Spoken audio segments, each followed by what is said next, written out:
Voici le programme de culte de l'armée de l'Éternel Brazzaville. Voici le programme de culte de l'armée de l'Éternel Brazzaville. Paroisse de Poto-Poto, Cité de la Paix. Tout le mardi et jeudi à partir de 16h30 à 19h. Et le dimanche de 7h30 à 10h. Lieu 57 rue Lukwala, arrondissement Poto-Poto. Arrêt de bus de référence, arrêt Mbaka. Paroisse de la Poudrière, le centre d'évangélisation, tous les mercredis et vendredis à partir de 16h30 à 19h et le dimanche de 7h30 à 10h.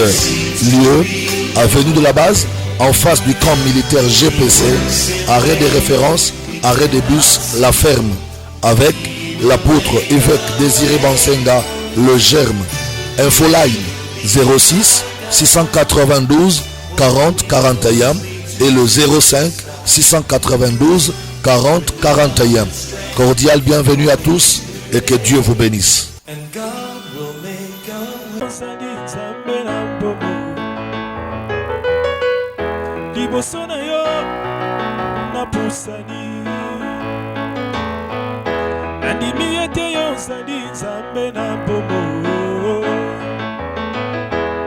Wende na yo eumela papa mosusu lokola yo ajalite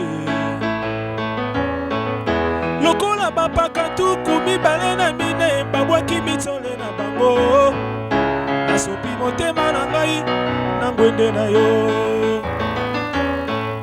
lokola bapaka tuku mibale na mine babwaki mitole na bango nasopi motema na ngai na ngwende na yo nalobi vanda na yo joua lokumu vanda na yo yo bongi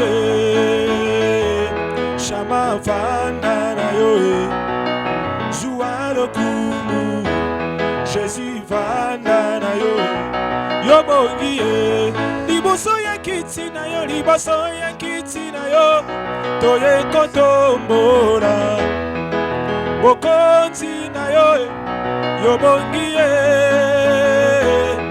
liboso ya kiti na yo toye kotombola Jésus bokonzi na yo yo bongi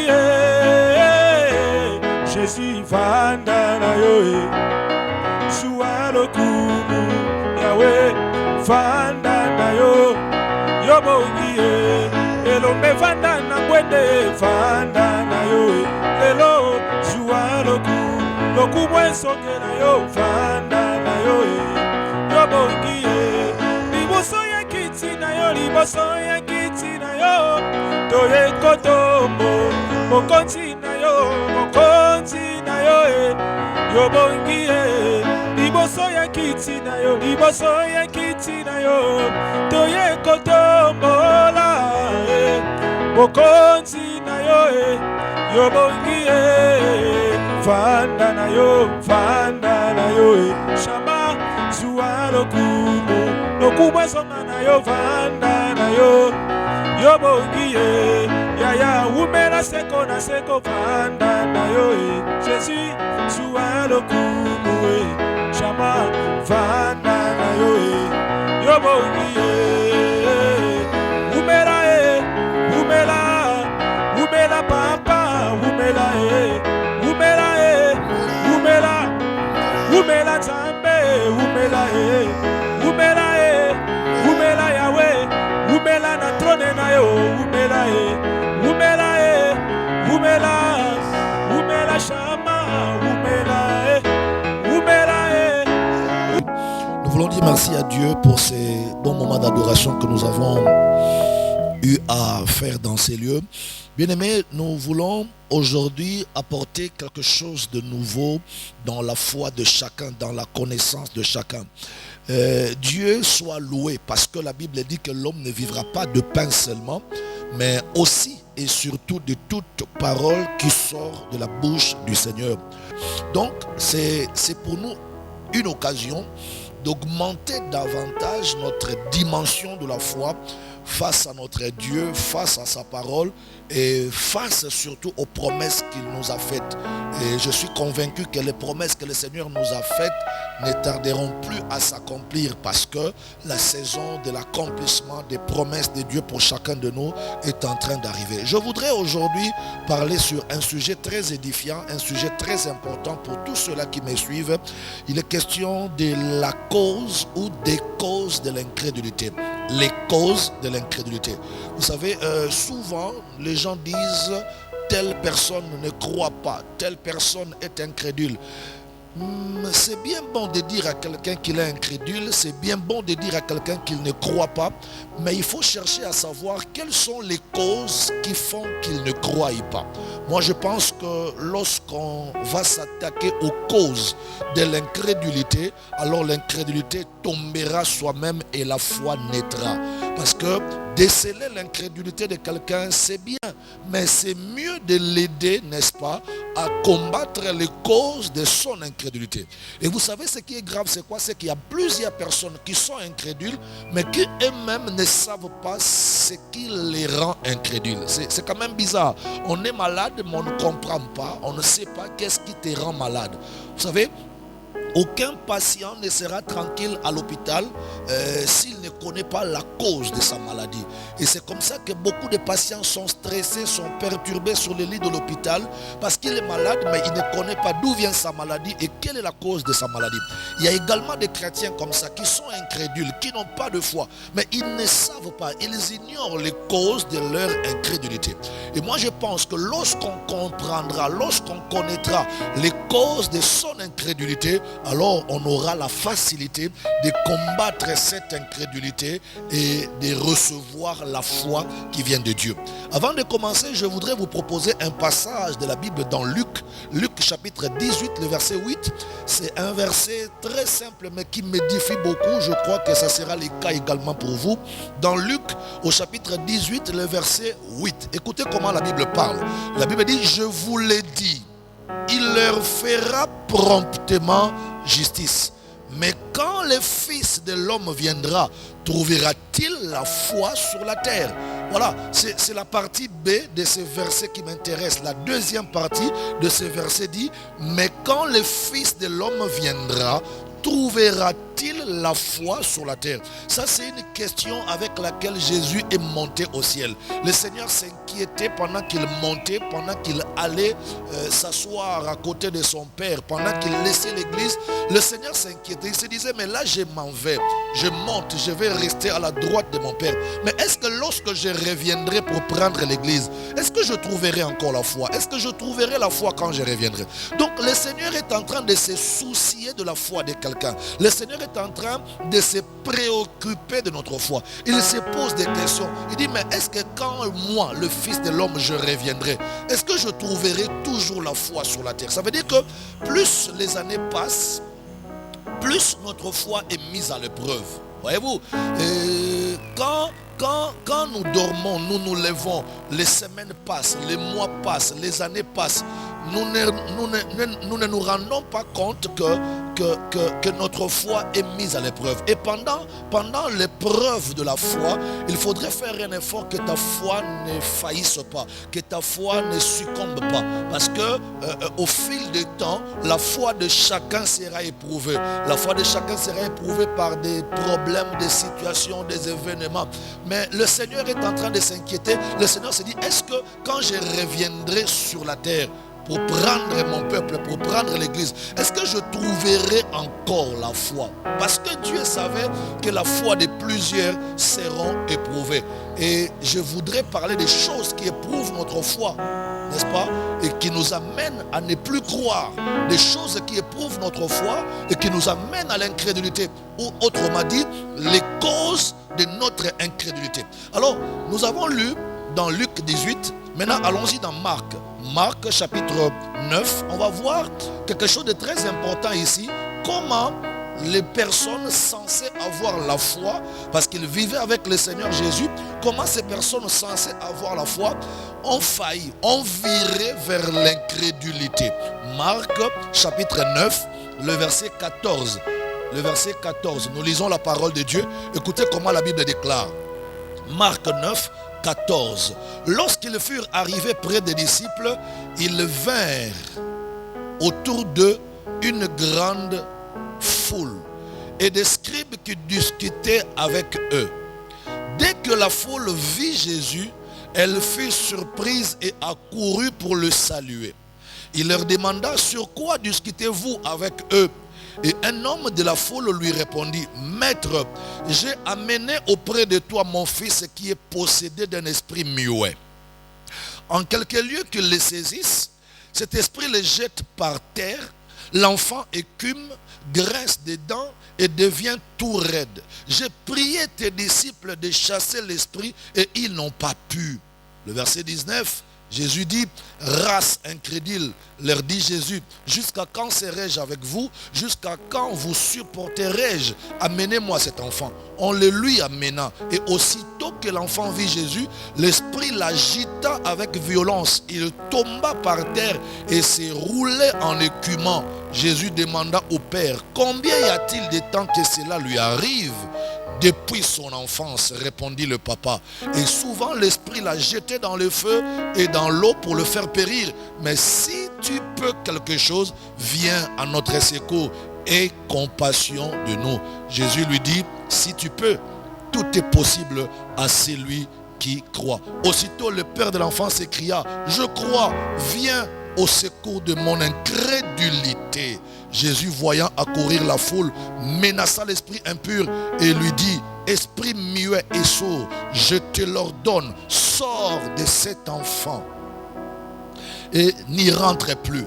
Et il sortit en poussant des cris et en l'agitant avec une grande violence. L'enfant devint comme mort, de sorte que plusieurs disaient qu'il était mort. Mais Jésus, l'ayant pris par la main, le fit lever et il s'étint debout. Quand Jésus fut rentré dans la maison, ses disciples lui demandèrent en particulier: pourquoi n'avons-nous pas pu chasser ces démons? Alors, le verset 29, c'est la totale. Là-bas, Jésus leur répond: cette espèce-là ne peut sortir que par la prière et par le jeûne. Frères et sœurs, le texte que je viens de lire nous parle de la situation d'un enfant. La Bible nous dit qu'il y avait un monsieur dont l'enfant était lunatique.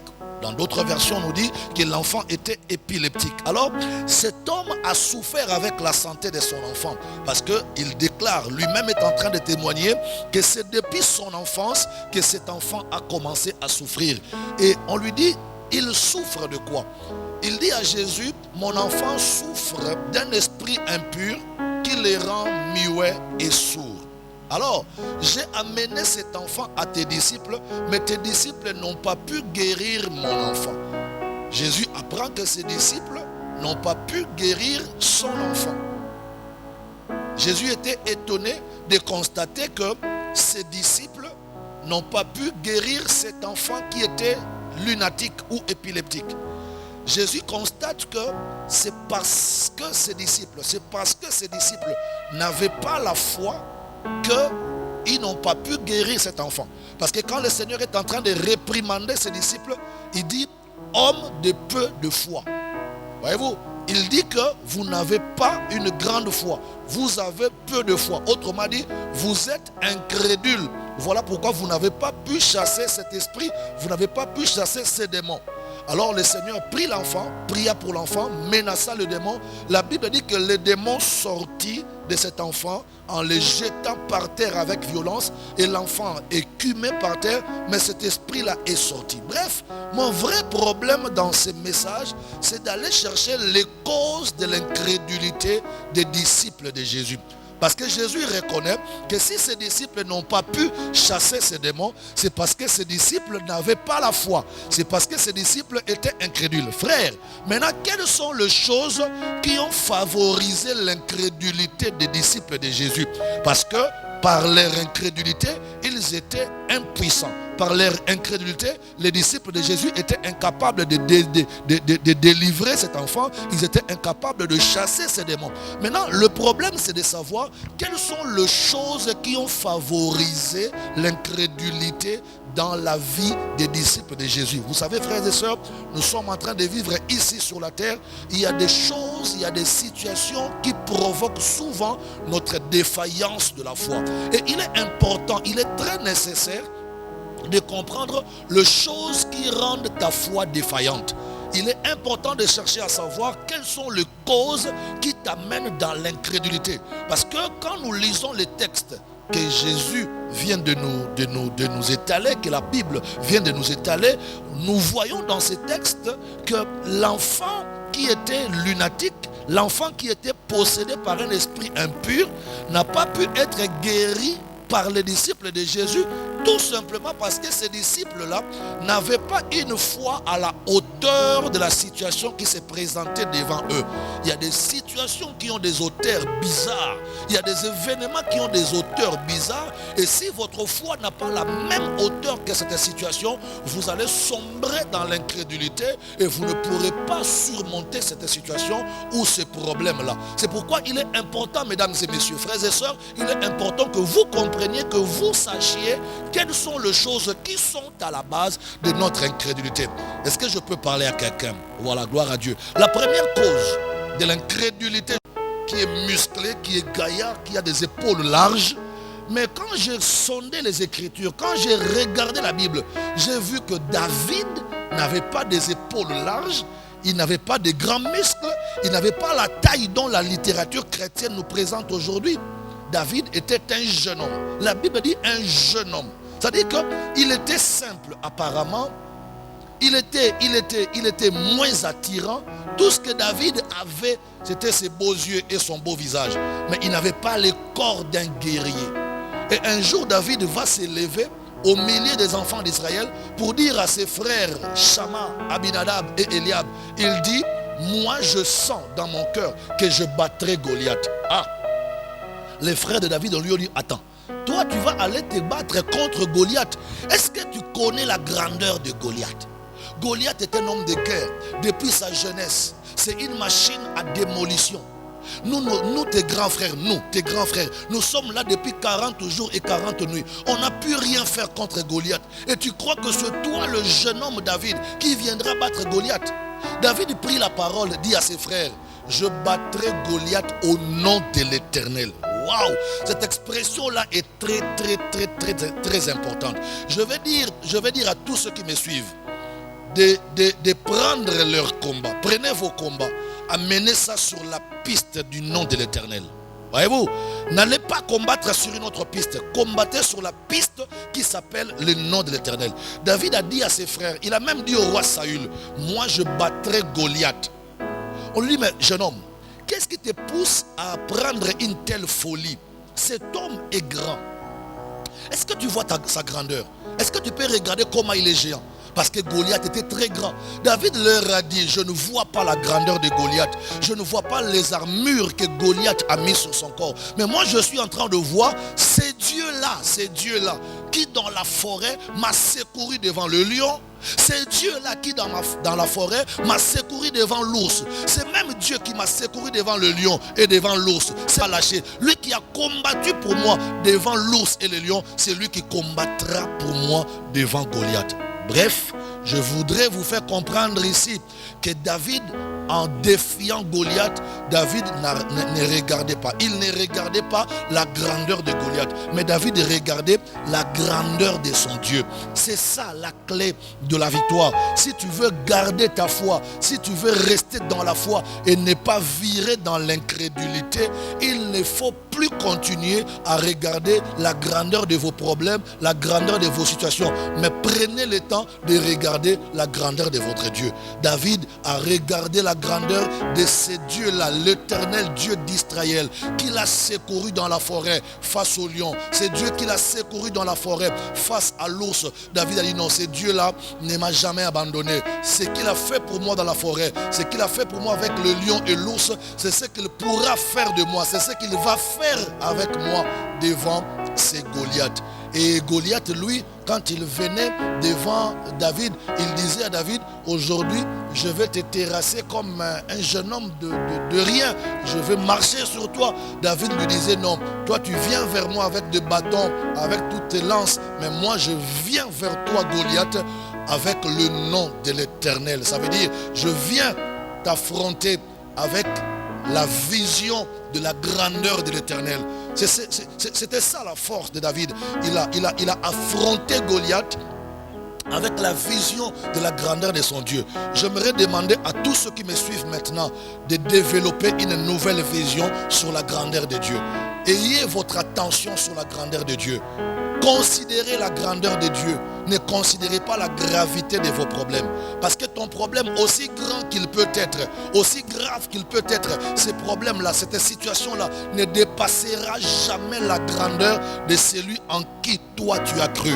N'est-ce pas que la Bible dit que celui qui est en toi est plus grand que celui qui est dans le monde. Ça veut dire que le problème, la situation qui vient face à toi, n'est pas plus grand que le Dieu qui habite en toi. C'est comme ça que la Bible dit que celui qui est en toi est plus grand que celui qui est dans ce monde. Mesdames et messieurs, je voudrais vous parler un peu de ce que la grandeur de votre Dieu est. Est-ce que vous savez que votre Dieu est très grand?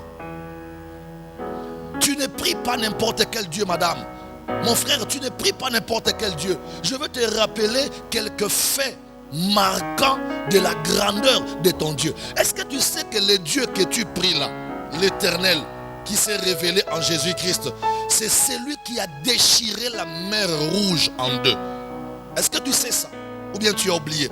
Ton Dieu là, le Dieu que tu pries, a fendu, il a déchiré, il a séparé, comme on dit couramment, il a séparé la mer Rouge en deux. De l'autre côté, la mer devient comme un aquarium. De l'autre côté, la mer devient comme un aquarium. Et les poissons s'est déplacé de part et d'autre. Et il a laissé Israël traverser sur le sec. Ça, c'est le Dieu qui habite en toi qui a fait ça. Est-ce que je peux te parler encore d'un autre fait? Un autre fait marquant de la grandeur de ton Dieu. Ton Dieu est celui qui est ressuscité des morts. Jésus était mort. Il était mis à mort. Premier jour, deuxième jour, le troisième jour, la Bible dit que ton Dieu est ressuscité. Ton Jésus est ressuscité. Tu es la personne la plus heureuse. Pourquoi? Parce que tu as un Dieu qui n'est pas resté dans le tombeau. Tous les autres dieux dont on nous parle ici sur la terre, nous connaissons leurs tombeaux. Ils sont dans leur tombeau. Le seul Dieu dont la terre n'a pas pu retenir, le seul Dieu dont le tombeau n'a pas pu bloquer, c'est ton Dieu, Jésus-Christ. S'il a vaincu la mort, il ne peut pas te rendre capable de vaincre ta situation. Alors pourquoi tu as cessé de croire? La première cause de ton incrédulité, c'est parce que tu as oublié la grandeur de ton Dieu. Tu commences à regarder la grandeur de tes problèmes, la grandeur de ta situation. Il n'y a aucun problème sur la terre qui est élevé au-dessus du nom de Jésus. Parce que la Bible dit que dans le ciel, sur la terre et sous la terre, un seul nom est élevé au-dessus de tous les noms. C'est le nom de Jésus.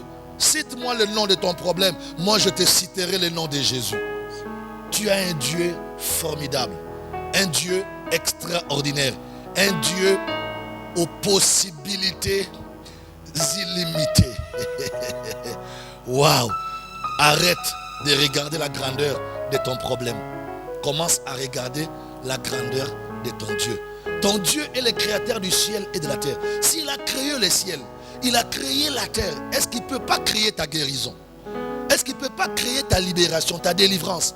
C'est quel problème toi tu as que le Dieu créateur du ciel et de la terre ne peut pas résoudre?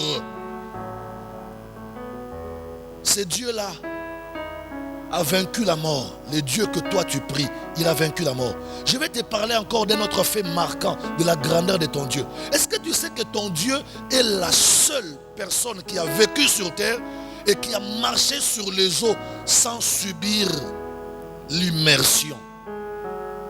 Jésus-Christ est ton Dieu. Et c'est lui qui a marché sur les eaux. Il a marché sur les eaux. Et les eaux ne l'ont pas englouti. Or, nous savons que tout corps qu'on jette sur l'eau finit par s'enfoncer dans l'eau. Et puis ça pourra ressortir sur la surface après. Mais Jésus a marché sur les eaux comme s'il marchait sur un béton. Et ça là, il n'y a que ton Dieu qui l'a fait. Allez-y lire la Bible. Regardez les hauts faits de Dieu. Regardez des grandes choses que Dieu a opérées dans la Bible. Et la Bible nous dit que ce Dieu-là n'a pas changé. Il est le même hier, aujourd'hui et éternellement. Mais ton problème, tu restes dans l'incrédulité. Pourquoi? Parce que toi, tu ne regardes pas la grandeur de Dieu, mais tu es en train de regarder la grandeur de ton problème, la grandeur de ta maladie, la grandeur de ta situation. Si tu pouvais aujourd'hui, pendant que tu m'entends, changer ta vision, commence maintenant à regarder ce que Dieu peut faire. Commence à regarder ce qu'il a déjà fait. Et crois qu'il peut le faire encore pour toi. Parce qu'il est le Dieu le plus grand. La Bible l'appelle le Dieu le tout-puissant. Waouh! La deuxième cause de ton incrédulité, c'est dans le livre de Jean. Allons-y dans Jean. Je vais te montrer la deuxième cause de ton incrédulité.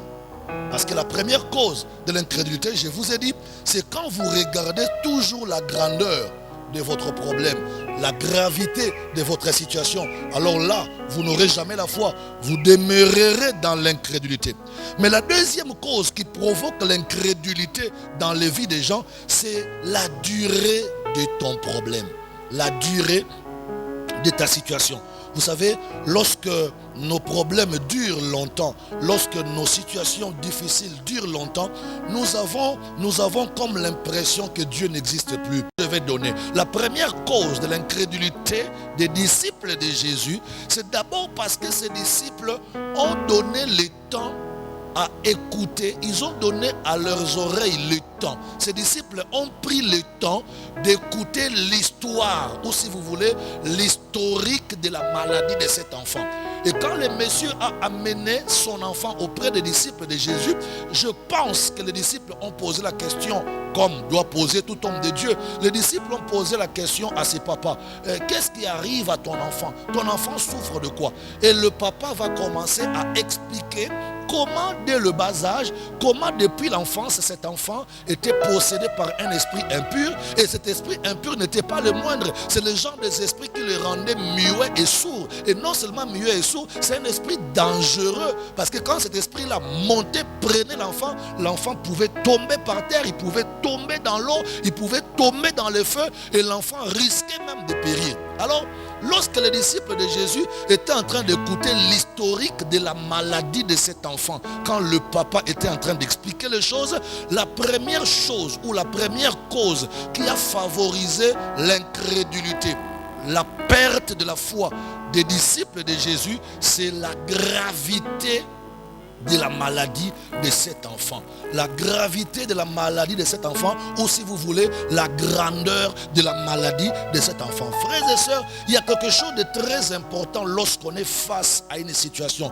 Il ne faut jamais regarder la gravité de la situation. Il ne faut jamais regarder la grandeur de la situation. Vous savez, lorsque le papa de cet enfant était en train d'expliquer aux disciples de Jésus que depuis le bas âge, mon enfant était possédé, mais c'est un esprit dangereux. Quand l'esprit là rentre dans mon enfant, l'enfant peut tomber comme mort dans l'eau, sur terre, dans le feu, et l'enfant risque de mourir.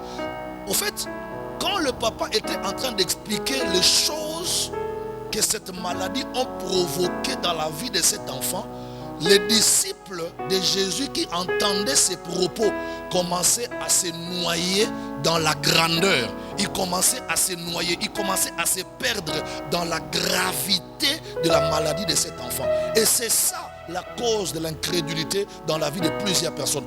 Beaucoup de gens deviennent incrédules parce qu'ils arrêtent de regarder à la grandeur de Dieu. Ils commencent à regarder à la grandeur de leur situation. Quand on prend le temps de commencer à regarder la gravité, la grandeur de ton problème, on oubliera la grandeur de Dieu. Et quand on oublie la grandeur de Dieu, l'incrédulité va s'installer dans le cœur. On perdra la foi et on échouera face à ces problèmes, face à cette situation. Ce papa-là était en train comme de vanter la maladie de son fils. Il dit, mon enfant est malade depuis le jeune âge. Depuis son bas âge, il est malade. Ce démon, quand ce démon le prend, mon enfant ne peut plus supporter. Il tombe par terre, il devient comme sourd, comme muet, comme mort. S'il tombe dans l'eau, s'il tombe dans le feu, il peut mourir. Alors, les disciples commençaient à regarder, dit, attendez, une maladie aussi grave comme ça, est-ce que nous saurons déloger cette maladie de la vie de cet enfant? Est-ce que les disciples ont commencé à se poser des questions? Est-ce que nous saurons déloger cette maladie? Est-ce que nous saurons chasser ces démons? Parce que leur problème c'était quoi? Ils ont tellement écouté les exploits de cette maladie dans la vie de cet enfant. Les disciples de Jésus ont tellement écouté les prouesses des démons dans la vie de cet enfant, ils ont commencé à oublier ce que leur Dieu était capable de faire. Frère, vous savez, dans votre vie de foi, lorsque vous regardez la gravité de votre situation, lorsque vous regardez la gravité de votre problème, la grandeur de votre problème, l'incrédulité va commencer à s'installer en vous. Voyez-vous, ne regardez jamais la grandeur de votre situation, ne regardez jamais la gravité de votre problème. Ayez regard, ayez les regards dirigés vers le consommateur de notre foi. Quel que soit le nom de ton problème, je ne sais pas, quelle que soit la taille de ton problème, quelle que soit je sais pas moi, la célébrité de ton problème, je vais t'exhorter à partir d'aujourd'hui à commencer à regarder à la taille de Dieu, regarder à la grandeur de Dieu. Voyez-vous, parce que c'est lui qui enlève son regard de la grandeur de Dieu pour commencer à regarder la grandeur de son problème, il perdra la foi, il succombera dans la foi va faillir, et quand la foi faillit, c'est fini, c'est la perte. Parce que n'oubliez pas, la seule substance spirituelle qui peut nous rendre capables de vivre, c'est notre foi. C'est pourquoi la Bible dit que le juste vivra par la foi. Donc faites un effort de ne pas perdre la foi. Et la première chose pour ne pas perdre la foi, il faut être capable continuellement à regarder sur la grandeur de Dieu au lieu de regarder sur la grandeur de ton problème. Arrête de regarder la grandeur de ton problème. Arrête de regarder la gravité de ta situation. Commence à regarder la grandeur et la gravité de Dieu. Ces papas étaient en train de vanter ce que la maladie faisait dans la vie de son enfant lunatique depuis le bas âge. Mais quand les disciples de Jésus écoutaient ces propos-là, les disciples ont commencé à avoir peur. Ils ont commencé à faire naufrage dans leur foi. Ils ont commencé à se noyer dans la gravité de la maladie. Et c'est là où l'incrédulité a commencé. Parce que vous verrez qu'à la fin, ces disciples n'ont pas pu chasser, ces disciples n'ont pas pu guérir cette maladie qui était dans cet enfant. Pourquoi? Parce que premièrement, ces disciples ont regardé la grandeur de la situation. Ils ont regardé la grandeur de la maladie. Écoutez, il y a une phrase que David dit. Il y a une phrase que David dit. Cette phrase est très édifiante. Je vais le redire pour toi. David dit, je lève mes yeux vers le ciel. Et puis après il se pose la question. Il dit, mais d'où me viendra le secours? Il dit, je lève mes yeux vers le ciel. Et puis il dit, d'où me viendra le secours? Il pose une question. Il se pose d'ailleurs la question. Il dit, je lève mes yeux vers le ciel, mais d'où me viendra le secours? Mais lui-même répond à la question qu'il vient de poser. Il dit, le secours me viendra de l'Éternel qui a fait le ciel et la terre. C'est-à-dire que David est en train de reconnaître qu'il n'a pas n'importe quel Dieu. Il a le Dieu qui a fait le ciel et la terre. Mesdames et messieurs, je voudrais vous rappeler que vous avez un grand Dieu. Un grand Dieu. La grandeur de ton Dieu est tellement immense que le monde entier ne peut pas contenir cette grandeur. Vous avez un grand Dieu. La grandeur de ton problème, la grandeur de ta situation, la grandeur de ta maladie ne peut jamais correspondre à la grandeur de ce grand Dieu que toi tu as. Et je veux que tu croies à cela. Vous savez, il y a une chose très importante qu'il faut comprendre. Moi, je ne sais pas. Pour le cas dont nous venons de lire ici, le problème était la maladie de cet enfant. On dit que cet enfant était épileptique. Dans d'autres versions, on dit qu'il était lunatique. Donc, le nom de la maladie de cet enfant s'appelait épilepsie. Mais toi qui me suis maintenant, je ne connais pas le nom de ta maladie, je ne connais pas le nom de ta situation, je ne connais pas le nom de ton problème. Bref, quel que soit le nom de ton problème et de ta situation, mais je vais te rappeler une chose. La Bible dit que le nom de Jésus-Christ est élevé au-dessus de tout le nom. Maintenant, toi, cite-moi le nom de ton problème, moi je vais te citer le nom de Jésus-Christ. Parce que la Bible dit que le nom de Jésus-Christ est élevé au-dessus de tout le nom. C'est-à-dire que même si le nom de ta maladie s'appelle épilepsie, même si le nom de ta maladie s'appelle cancer, même si le nom de ta maladie s'appelle, je ne sais pas moi, tuberculose, sida, quoi que ce soit, je sais que le nom de ton problème n'est pas plus grand que le nom de Jésus. Le nom de Jésus est élevé au-dessus de tout le nom, que lorsque ce nom-là est libéré, tous les autres noms doivent fléchir.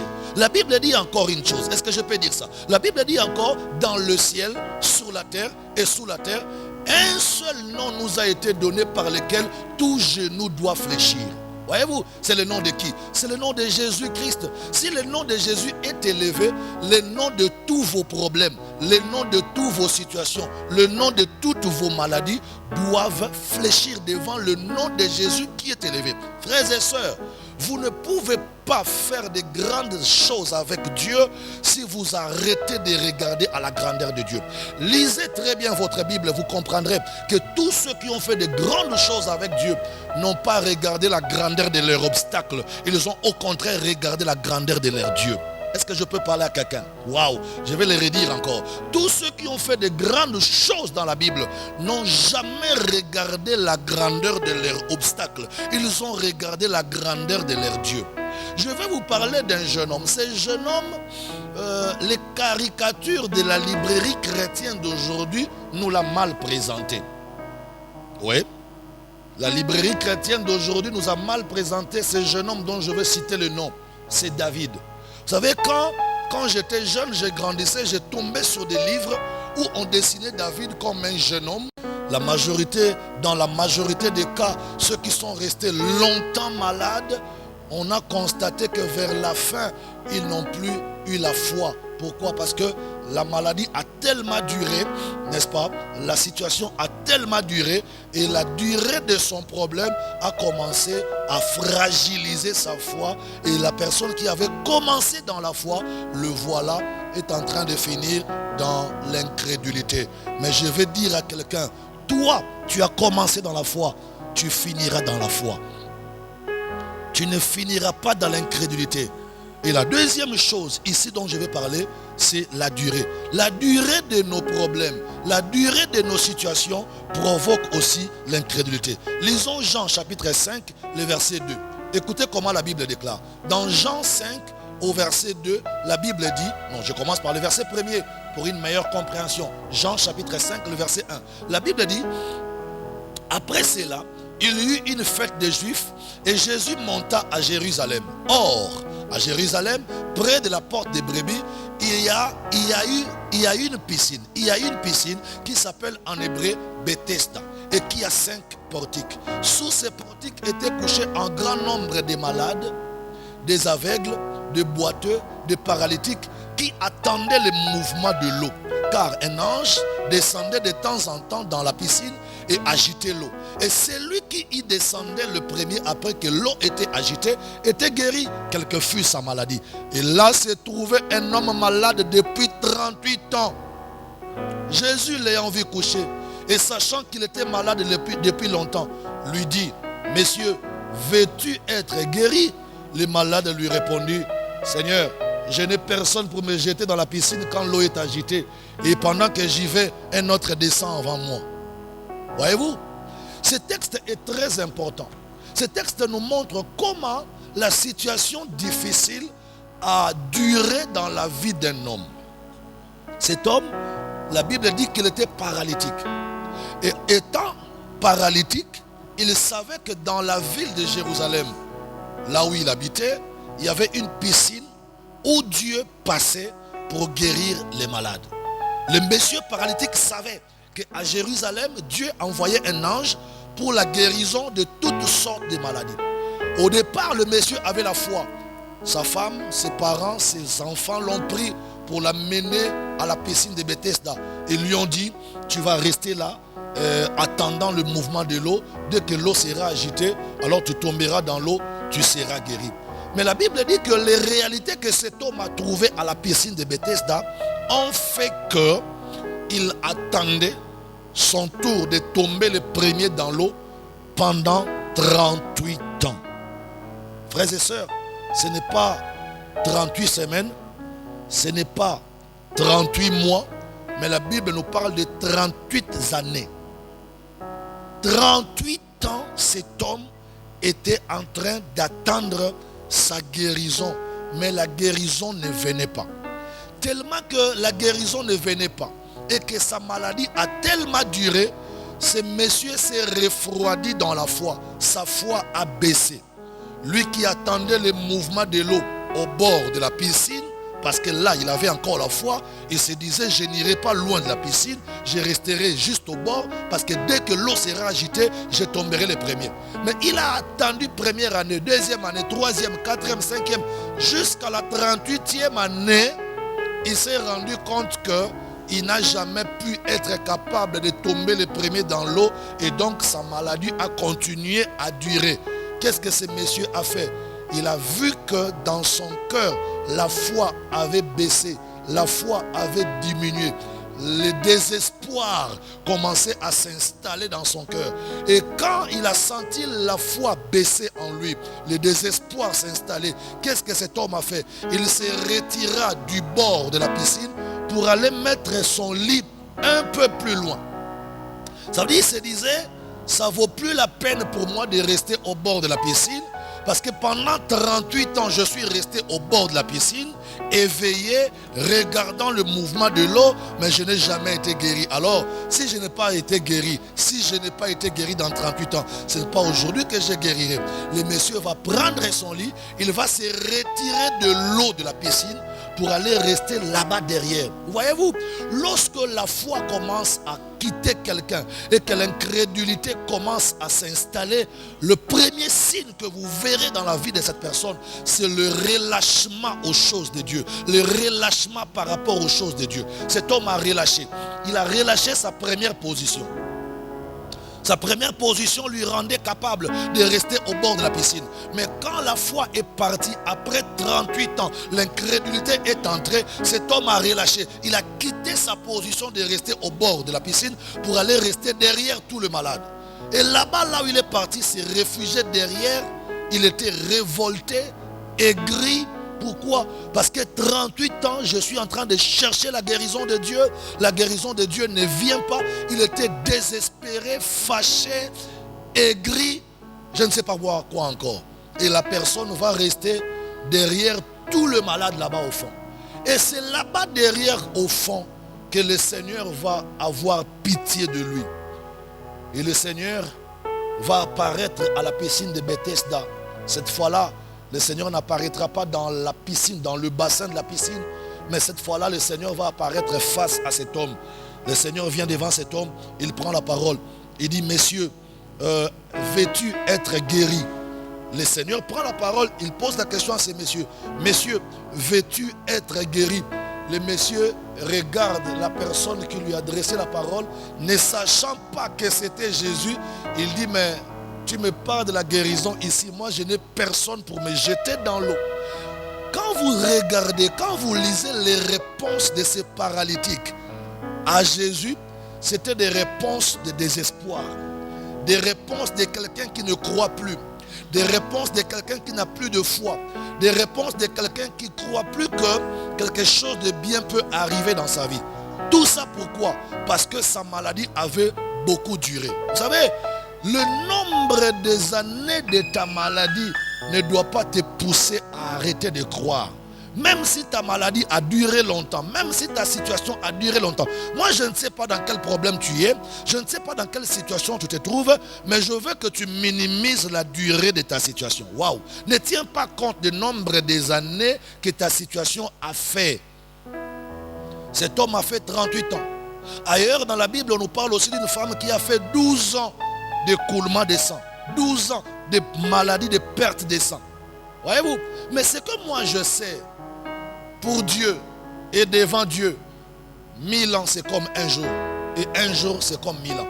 Ce qui importe auprès de Dieu, ce n'est pas le nombre des années que tu as fait dans ta situation. Ce qui importe pour Dieu, ce n'est pas le nombre des années que tu as fait dans ta maladie. Ce qui importe pour Dieu, ce n'est pas le nombre des années que tu as fait dans tes problèmes et dans tes difficultés. Parce que moi je sais, ici sur la terre, que tout ce qui a un début aura une fin. Tout ce qui a commencé dans ta vie finira un jour. Ça, il faut être certain. Il faut croire à ça. Croyez que tout ce qui a commencé dans votre vie va finir un jour. Cet homme a souffert pendant 38 ans.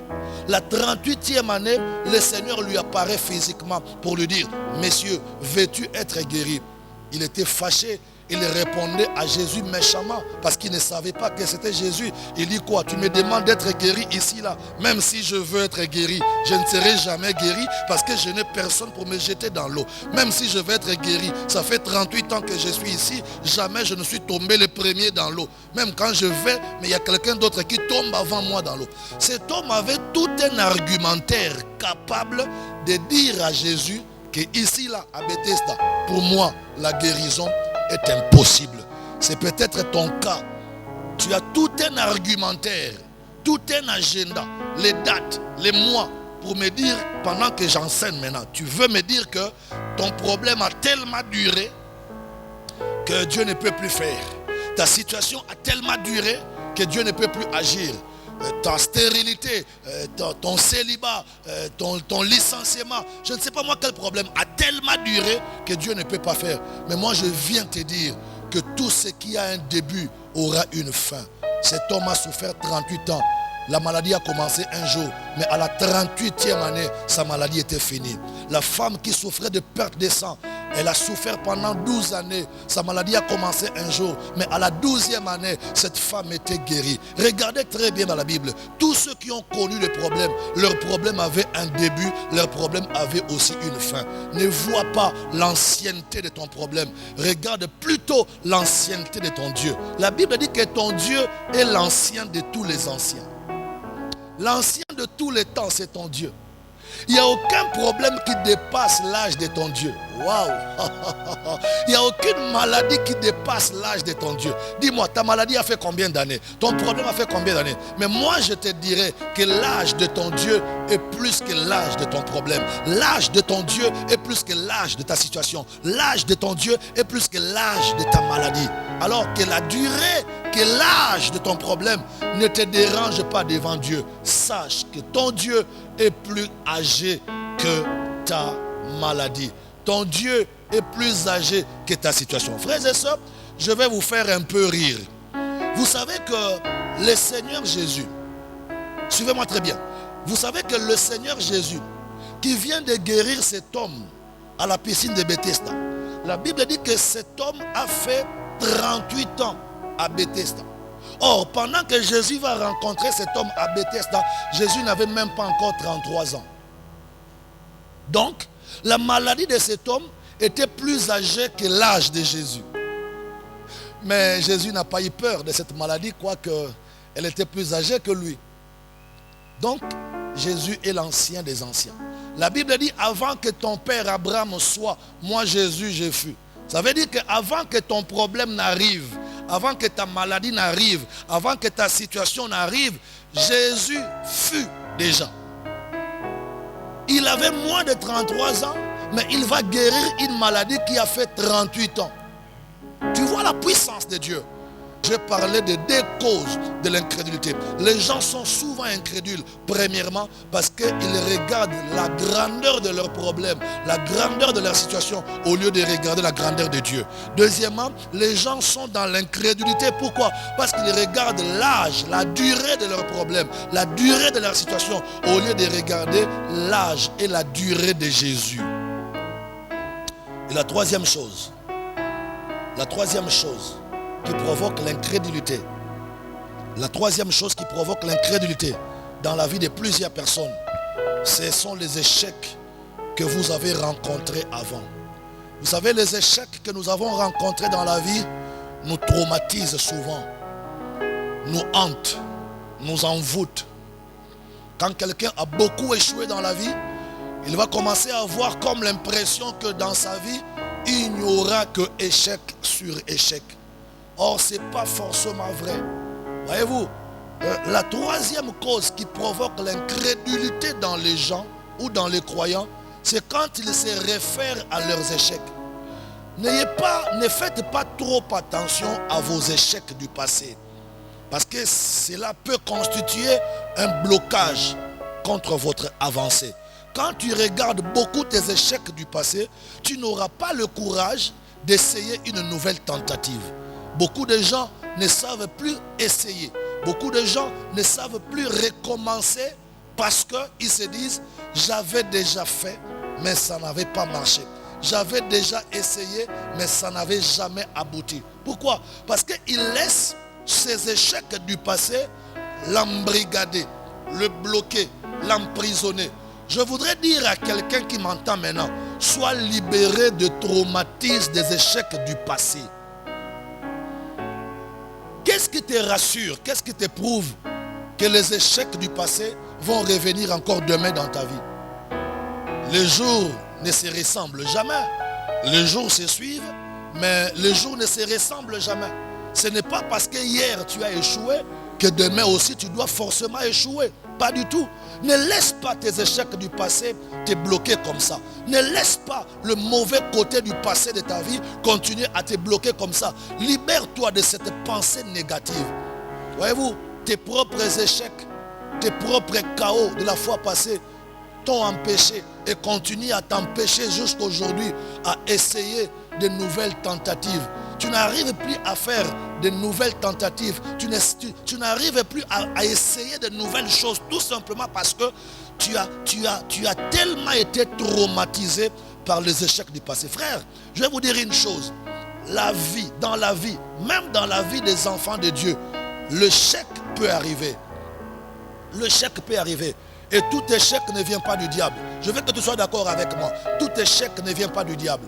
Il y a certains échecs qui viennent de Dieu lui-même. Dieu nous laisse aussi lui-même entrer dans certains échecs pour nous amener à de grandes victoires. Est-ce que je peux continuer? Est-ce que je peux continuer? Je sais que tu es choqué.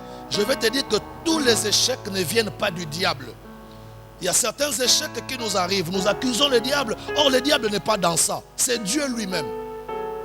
Je vais aller plus loin. Je suis un apôtre. Laisse-moi te dire des choses. Si Pierre a échoué toute la nuit dans sa pêche, tu ne me diras pas qu'il y avait un démon qui a poussé Pierre à l'échec. Moi, je ne crois pas que derrière l'échec de Pierre dans sa pêche pendant la nuit, il y avait un démon ou un esprit impur. Pas du tout. Mais l'échec de Pierre dans la nuit pendant qu'il péchait était un programme de Dieu. En fait, il y avait une programmation pour le salut de Pierre. Et Dieu a voulu que le salut de Pierre passe par son échec pendant la pêche dans la nuit sur les lacs de Tibériade. Parce que si Pierre n'avait pas échoué la nuit là sur les lacs de Tibériade, le matin, il n'allait pas rencontrer le Messie, le Seigneur Jésus-Christ.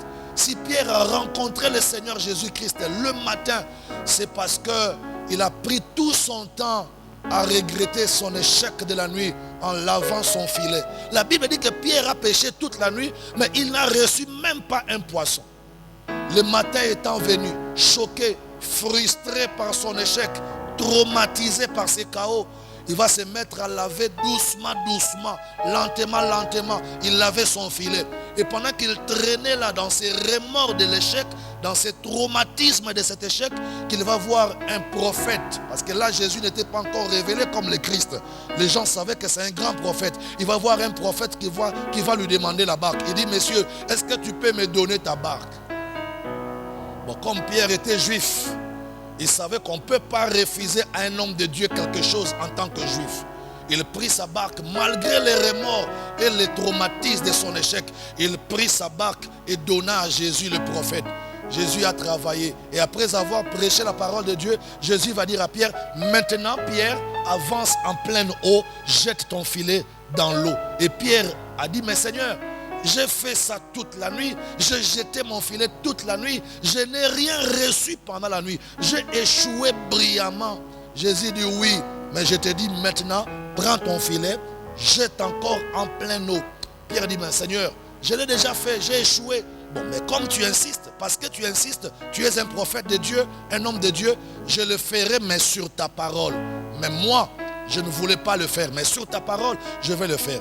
Et quand Pierre a jeté le filet sur la parole du Seigneur, Pierre a retiré beaucoup de poissons. C'était un miracle extraordinaire. Voyez-vous? Mais regardez, si cela ne dépendait que de Pierre, Pierre allait rentrer ce matin-là à la maison avec son échec.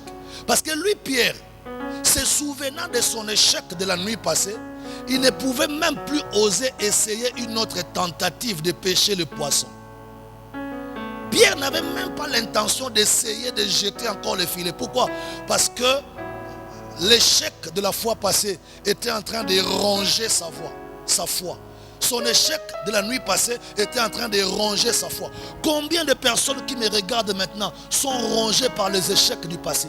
Tu me regardes, tu es rongé par les échecs du passé. Tu n'as plus la soif de continuer ce que tu faisais. Tu n'as plus l'envie d'essayer encore parce que tu te dis, j'avais déjà essayé, ça n'a pas marché. J'avais déjà fait, ça n'a pas réussi. Tu es rongé par ton échec. Ton échec te bloque. Tu ne sais plus oser. Tu ne sais plus essayer encore à cause des traumatismes, à cause des remords de l'échec que tu as connu la fois passée. Tu vois, tes propres échecs peuvent installer en toi l'incrédulité. C'est pourquoi je vais dire à quelqu'un, ce n'est pas tous les jours qu'il y a échec. Il y a des jours où il y a la victoire aussi. Et si hier il y avait l'échec, ça ne veut pas dire que demain aussi il y aura l'échec. La Bible déclare, vous, pays de Nephtali, vous, pays de Naphtali, pays des Zabylons, qui autrefois étaient couverts par les ténèbres, voici demain une lumière arrive sur vous. Est-ce que tu connais cette prophétie? C'est une prophétie dont la Bible nous donne.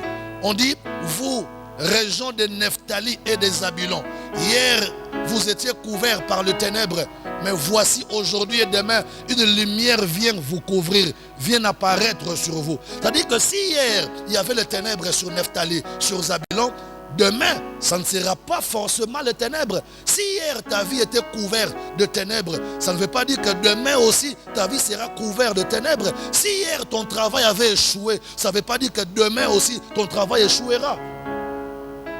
Apprenons de temps en temps à oublier nos passés, surtout nos mauvais passés. La Bible dit, ne vous souvenez plus de ce qui est passé et ne pensez plus. Non, ne vous souvenez plus de ce qui est ancien et ne pensez plus aux événements passés. Voilà, j'aime dire ça. Ne vous souvenez plus de ce qui est ancien et ne pensez plus aux événements passés. C'est ce que la Bible déclare. Quand tu ne veux pas te débarrasser de tes passés d'échecs, ces passés-là vont te bloquer. De mauvais passés d'échecs, de mauvais passés de honte, de mauvais passés de chaos. Quand on n'est pas capable d'oublier ça, ces passés-là vont te bloquer et ça va t'empêcher d'augmenter ta dose de foi. La foi de beaucoup de gens ne monte pas. La foi de beaucoup de gens n'augmente pas. Pourquoi? Parce qu'ils ont toujours le souvenir des échecs du passé. Les disciples ont beaucoup de fois échoué et l'échec qui vient de s'ajouter sur l'enfant qui était épileptique a commencé à les traumatiser, a commencé à les faire peur. Et ça, c'est très dangereux. Il n'y a pas que les échecs que toi tu as connus, parce qu'en dehors des échecs que toi-même tu as connus et qui t'empêchent d'essayer encore, en dehors des échecs que toi-même tu as connus, qui t'empêchent de te jeter dans de nouvelles tentatives, il y a aussi d'autres échecs qui nous bloquent souvent. Ce sont les échecs de nos amis, les échecs des gens qui vivent avec nous ou qui vivaient avec nous. Frère, il y a deux catégories d'échecs. Les échecs de toi-même peuvent te bloquer et puis les échecs des gens qui sont autour de toi. Vous savez, souvent quand les gens qui sont à côté de nous échouent, nous pensons que leurs échecs peuvent aussi nous arriver. Et même eux-mêmes, les gens qui sont autour de nous, lorsqu'ils échouent, ils veulent nous faire comprendre que parce qu'eux ont échoué, nous aussi nous allons échouer. Je vais dire à quelqu'un qui m'entend maintenant, l'échec de ton frère n'est pas ton échec. L'échec de ton voisin n'est pas ton échec. Si ton voisin ou ton frère a échoué, là c'est lui, ce n'est pas toi. Toi, tu n'échoueras pas parce que ton voisin a échoué. Tu ne rateras pas ton envol, tu ne rateras pas ton décollage, tu ne rateras pas ta réussite parce que ton voisin ou ton frère a échoué ou a raté son décollage. Chacun de nous a sa destinée, chacun de nous a sa vie. Là où les autres ont échoué, toi tu peux réussir. Là où les autres n'ont pas monté, toi tu peux monter. Vous vous rappelez, quand vous lisez par exemple 1 Samuel, quand vous lisez 1 Samuel au chapitre 10, 1 Samuel chapitre 10 au verset 2, la Bible nous montre que Rachel est morte sur le chemin lorsqu'elle était en voyage avec son mari Jacob. Et quand Dieu va appeler Saoul pour faire de lui le roi en Israël, qu'est-ce que Dieu va dire à Saoul? Il dit, Saoul, lorsque tu arriveras près du sépulcre de Rachel. Ça veut dire, Saül, quand tu arriveras là où Rachel est morte, là où Rachel n'a pas été sauvée, là où Rachel est tombée morte, quand tu arriveras là, tu trouveras deux personnes. Et ces deux personnes vont t'orienter dans ton voyage de recherche des ânesses que tu es en train de faire. Ça veut dire quoi? Là où Rachel est tombée, mais Dieu va sauver Saül au même endroit. Donc, si mon frère, si ma soeur, si mon ami a échoué quelque part, ça ne veut pas dire que moi aussi je échouerai là-bas. Si ton frère, ta soeur, ton ami a échoué quelque part, cela ne veut pas dire que toi aussi tu vas échouer là où les autres ont échoué. Chacun de nous a sa destinée, chacun de nous a son étoile, chacun de nous a sa grâce, chacun de nous a sa particularité, chacun de nous a ses promesses avec Dieu. Que les échecs des autres ne t'influencent pas, que cela ne t'effraie pas. Croyez en Dieu, croyez en Jésus. Tu as ton parcours, tu as ton axe, tu as ton chemin. Dieu te bénira et Dieu accomplira de grandes choses avec toi. J'ai parlé de 3 causes qui provoquent notre incrédulité. La première cause qui provoque l'incrédulité, c'est quand on regarde à la grandeur des problèmes et des situations qui sont devant nous. La deuxième cause de l'incrédulité, j'ai parlé de la durée de ton problème, la durée de ta situation. Tellement que ton problème a duré et que ça ne change pas, tu as comme l'impression que Dieu n'existe plus et que Dieu ne peut plus faire. Et la troisième chose qui provoque notre incrédulité, c'est quand nous pensons à nos propres échecs du passé. Nous avons souvent tendance à croire que nos échecs du passé vont nous rattraper encore demain. C'est faux. Je peux échouer hier, mais demain, je peux réussir. Tu peux échouer hier, mais demain, par la grâce de Dieu, tu peux réussir. Donc, ne te fatigue pas d'essayer encore. Ne te fatigue pas d'essayer encore. Ne te fatigue pas de recommencer encore. Parce que Pierre avait échoué hier la nuit au même endroit, dans le même fleuve, mais le matin, il a essayé encore dans le même fleuve et Pierre a reçu son miracle, il a reçu ses poissons. Et autre type d'échecs que je parlais, ce sont aussi des échecs qui nous traumatisent, qui nous rongent. Ce sont les échecs de nos frères, les échecs de nos sœurs. Les gens qui vivent autour de nous, quand ils échouent, ils veulent aussi nous associer à leurs échecs. Parce que ton frère, ta soeur a échoué quelque part, il veut te faire croire que toi aussi tu échoueras là-bas. Dis-lui que moi je ne suis pas toi, toi tu n'es pas moi. Quand Shama, Eliab, Abinadab, les frères de David ont échoué devant Goliath et ils ont voulu faire croire à David que toi aussi devant Goliath tu échoueras parce que nous tes grands frères nous avons échoué. Non, c'est faux. Là où mon frère a échoué, moi je n'échouerai pas là-bas. Là où ma soeur a échoué, moi je n'échouerai pas là-bas. Là où tes amis ont échoué, toi tu n'es pas obligé d'échouer là-bas. Et David a dit à ses frères, si vous avez échoué devant Goliath, moi je sens en moi la capacité de battre Goliath et de le vaincre. David a fait comprendre à ses frères d'Israël que je n'échouerai pas comme vous devant Goliath. Si vous avez fait le choix d'échouer devant Goliath, ça c'est vous. Mais moi, je ne échouerai pas devant Goliath. Je battrai Goliath, je vais le terrasser au nom de l'Éternel. Frères et sœurs, je voudrais dire merci à Dieu. Et c'est par là que nous allons arrêter notre message d'aujourd'hui. Restez en contact avec nous. Gardez contact avec nous sur la même chaîne. Et puis, restez toujours en contact avec nous sur nos réseaux sociaux, sur toutes les plateformes des réseaux sociaux. Vous verrez au bas de votre téléviseur, il y a nos adresses et nos comptes sur les réseaux sociaux qui sont en train de défiler. Rentrez en contact avec nous, vous suivrez d'autres messages, vous allez nous appeler, nous allons discuter avec vous et nous prendrons ensemble le temps de prier aussi avec vous. Pour l'instant, nous voulons prier. Nous voulons prier que Dieu nous donne la foi. Ma prière maintenant, c'est que Dieu nous donne la foi. J'ai parlé des causes de l'incrédulité.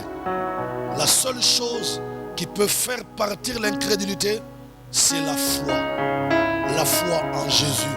Car la Bible déclare que la foi vient de ce qu'on entend et ce qu'on entend vient de la parole de Dieu. J'ai dit la parole de Dieu et je veux que Dieu donne à chacun de nous la foi par rapport à cette parole que tu viens d'écouter. Prie avec moi. Très Saint Père, je voudrais te recommander tous ceux qui m'ont suivi pendant ces messages. Je viens te recommander tous ceux-là, Seigneur, qui se sont sentis concernés par ce message.